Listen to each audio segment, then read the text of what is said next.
So what happens when a dedicated Democrat straddles the fence between Democratic and Republican talking points? You end up with a podcast called A United America. And here is the person whose task it is to make sense of it all. Your host, Lou Newmark.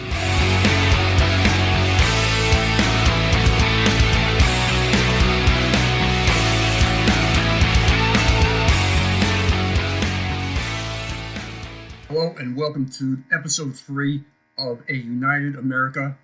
And this week's episode, the issues America is facing right now. Well, I hate to say it, but this week, in my opinion, has been the toughest of the Biden presidency so far. Yesterday morning, as I listened to the news, the reports about Biden's latest poll numbers among Americans were pretty bad. As a matter of fact, his numbers have dropped significantly since the rise in the cases of the Delta COVID strain and the aftermath of the president's decision to pull the troops out of Afghanistan and the taking of that country once again by the Taliban.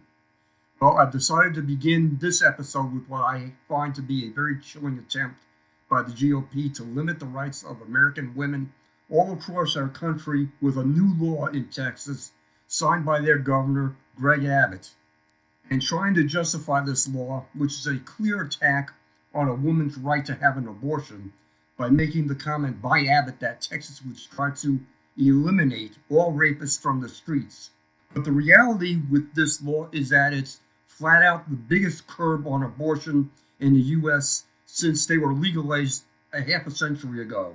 Meanwhile, Merrick Garland is investigating possible action against Texas's new law. As the nation reels from the imposition of a draconian anti-abortion law in Texas, Attorney General Merrick Garland has joined those speaking out. The law was allowed to go into effect by a now clearly conservative-leaning Supreme Court, thanks to the choices of the insurrectionist ex-president Donald Trump. Well, this version of the U.S. Supreme Court opted to allow such a development with 5 justices in favor of the move and 4, including Chief Justice John Roberts, against it. The newly enforced legislation bans abortions after 6 weeks, with no exceptions for rape or incest, and it includes an allowance for private citizens to sue those who are suspected of having aided or abetted someone getting an illegal abortion. If such a lawsuit is successful, then the person who brought it is entitled to a $10,000 reward. To me, it almost sounds like an unexpected win at a craps table in Vegas that some very lucky citizen won just by doing the wrong effing thing in this case. Attorney General Garland says that the Justice Department is evaluating all options at its disposal in the struggle to protect access to abortions for women in Texas. He commented as follows, referring to the anti-abortion bill in question. The Justice Department is deeply concerned about Texas SB 8. We are evaluating all options to protect the constitutional rights of women, including access to an abortion. And President Biden himself has issued a similar statement.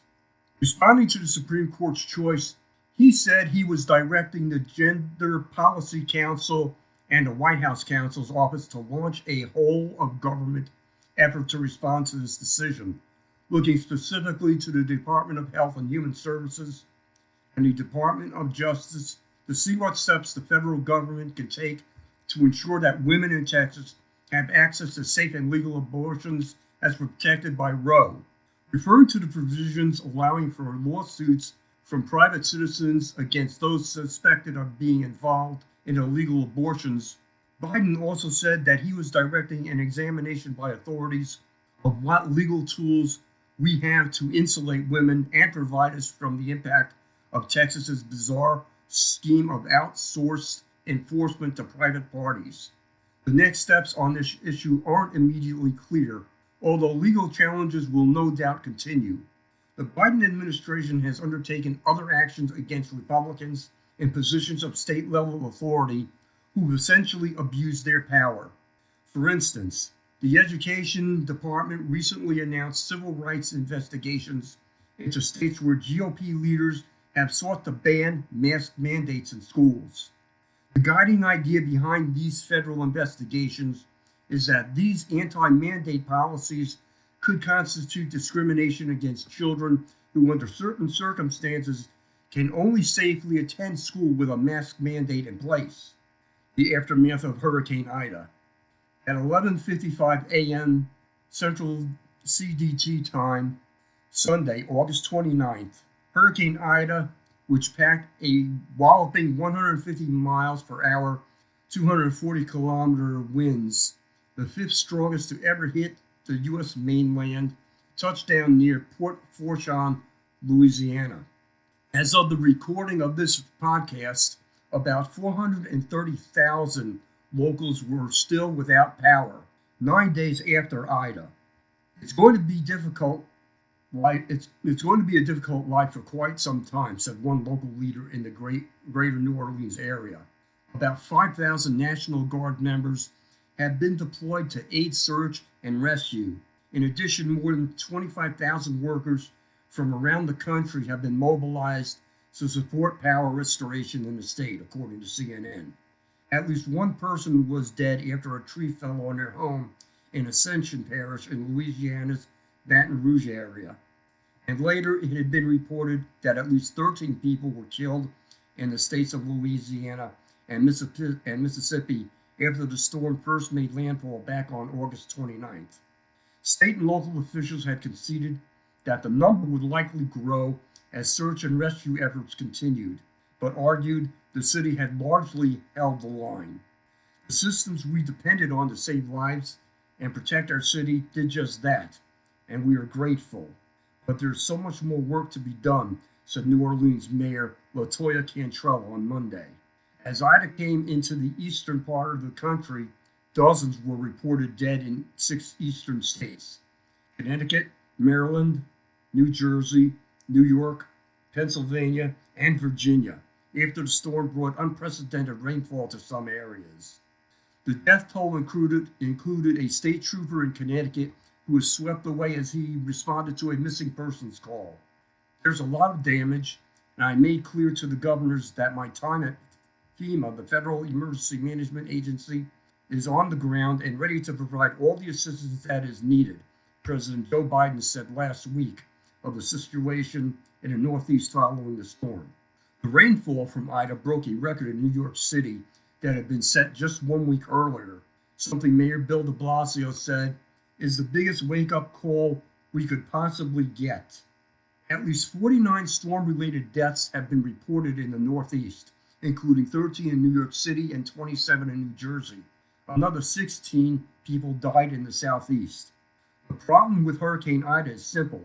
Even with the warnings from the National Weather Service and from local news stations, no one knew the extent of damage to expect from the hurricane, and the country is still reeling from its effects.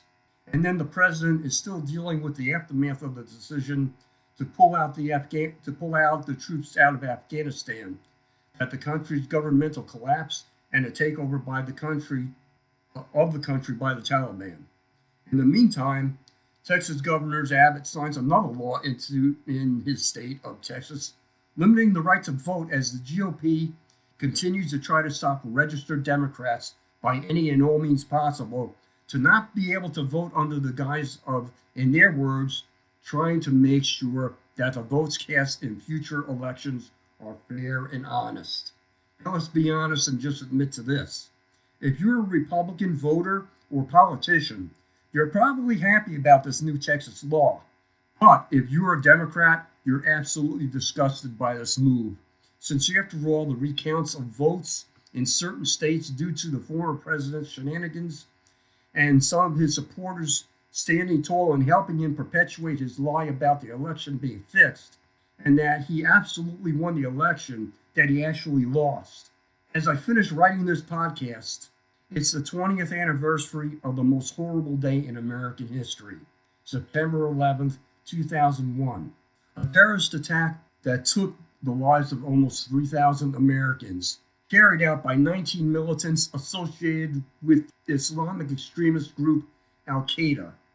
These 19 terrorists hijacked 4 airplanes and they carried out suicide attacks against targets in the United States. Two of the planes were flown into the Twin Towers of the World Trade Center in New York City. A third plane hit the Pentagon just outside Washington, D.C., and the fourth plane crashed in a field in Shanksville, Pennsylvania. Now, Friday and yesterday, there was a lot of history recounted about the circumstances of the attack across the country. People gathered to honor the lives lost. Hundreds of wives and children are remembered, and today a nation continues to mourn. Well, I know it's a short podcast, but coming up on the next episode, I'm going to be talking about bipartisanship in our country's current climate. And I asked the question, is bipartisanship even possible? I hope you're here again next time to listen to that episode of A United America.